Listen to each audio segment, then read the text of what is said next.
1 Macabeus, capítulo 1. Ora, aconteceu que, já que o senhor da Grécia, Alexandre, filho de Filipe da Macedônia, oriundo da terra de Cetim, derrotou também Dario, rei dos persas e dos mebos, e reinou seu lugar. Empreendeu inúmeras guerras, apoderou-se de muitas cidades e matou muitos reis. Avançou-se até os confins da terra e apoderou-se das riquezas de vários povos, e diante dele silenciou-se a terra, tornando-se altivo seu coração, ensoberbeceu-se. Reuniu-se um imenso exército, impôs seu poderio aos países, às nações e reis, e todos que se tornaram seus tributários. Enfim, adoeceu e viu que a morte se aproximava. Convocou então os mais considerados dentre os seus cortesãos, companheiros desde sua juventude e, ainda em vida, repartiu entre eles o império. Alexandre havia reinado 12 anos ao morrer. Seus familiares receberam cada um qual o seu próprio reino. Puseram todos o diadema depois de sua morte e, após eles, seus filhos durante muitos anos e males em quantia multiplicaram sobre a terra. Desses reis, originou-se uma raiz de pecado, Antíoco Epífanes, filho do rei Antíoco, que havia estado em Roma como refém, e que reinou no ano 137 do reino dos gregos. Nessa época saíram também de Israel uns filhos perversos que seduziram a muitos outros, dizendo: Vamos e façamos aliança com os povos que nos cercam, porque desde que nós nos separamos deles, caímos em infortúnios sem conta. Semelhante linguagem pareceu-lhes boa.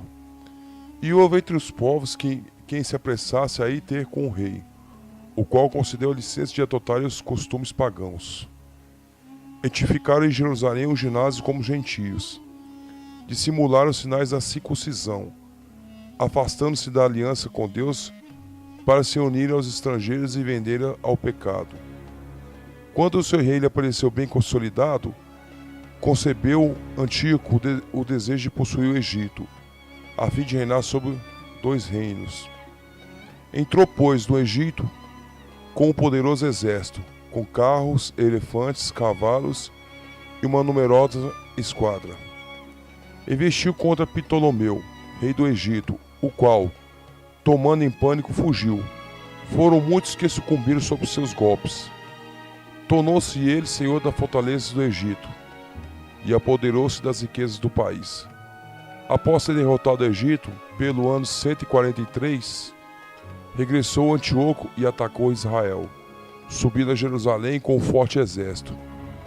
Penetrou cheio de orgulho no santuário, tomou o altar de ouro, o candelabro das luzes com todos os seus pertences, a mesa da proposição, os vasos, as alfaias, os turíbulos de ouro, o véu, as coroas, os ornamentos de ouro da fachada, e arrancou as embutiduras. Tomou a prata, o ouro, os vasos preciosos de tesouros ocultos que encontrou. Arrebatando tudo consigo, regressou à sua terra, após massacrar muitos judeus e pronunciar palavras injuriosas. Foi isso um motivo de desolação em extremo para todo Israel. Príncipes e anciãos gemeram, jovens e moços perderam sua alegria e beleza das mulheres empanou-se. O recém-casado lamentava-se e a esposa chorava no leito nupcial. A própria terra tremia por todos seus habitantes, e a casa de Jacó cobriu-se de vergonha. 2 anos após, Antíoco enviou um oficial a cobrar tributos na cidade de Judá. Chegou a ele a Jerusalém com uma numerosa tropa. Dirigiu-se aos habitantes com palavras pacíficas, mas astuciosas, nas quais acreditaram. Em seguida lançou-se de improviso sobre a cidade. Pilhou-lhe seriamente e matou muita gente. Saqueou-a, incendiou-a, destruiu as casas e os muros em derredor. Seus soldados conduziram os cativeiros, as mulheres e as crianças e apoderaram-se dos rebanhos.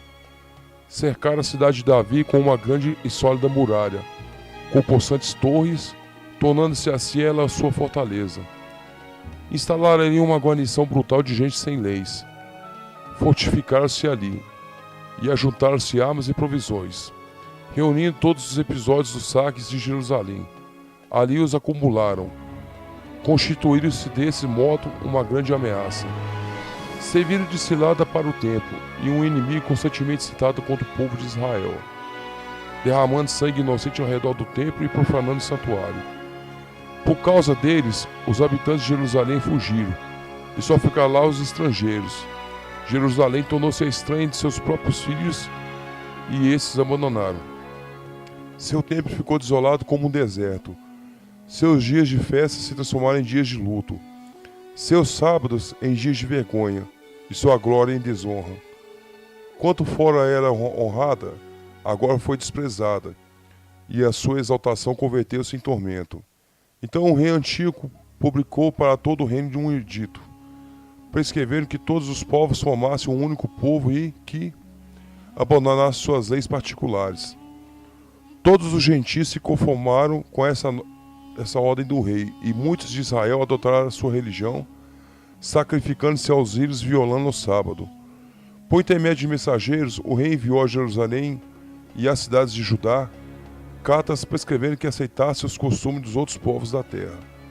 Suspenderam-se os holocaustos, os sacrifícios e as libações do templo, violasse os sábados e as festas, profanasse os santuários dos santos, erigissem altares, templos e ídolos, sacrificasse porcos e animais imundos, deixasse seus filhos insícuos e maculasse suas almas com toda a sorte de impureza e abominações de maneira, a obrigando-os a esquecer a lei que transgredia as prescrições.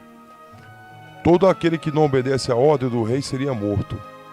Foi nesse teor que o rei escreveu todo o seu reino, nomeou comissários para vigiarem o cumprimento de sua vontade pelo povo e coagisse as cidades de Judá, uma por uma, a sacrificar. Houve muitos dentre os povos que colaboraram com eles e abandonaram a lei. Fizeram muito mal no país e constrangeram os israelitas a se refugiarem em asilos e refúgios ocultos. No dia 15 do mês de Casleu, do ano 145, edificaram a abominação da desolação por sobre o altar e construíram altares em todas as cidades, circunvizinhas de Judá. Ofereciam sacrifícios diante das portas das casas, nas praças públicas. Rasgavam-os e queimavam-se todos os livros da lei que achavam. Em toda parte, todo aquele em poder do qual se achava um livro do testamento, ou aquele que mostrasse gosto pela lei, morreria por ordem do rei. Como esse poder que tinham, tratava assim cada mês os judeus que se encontravam nas cidades.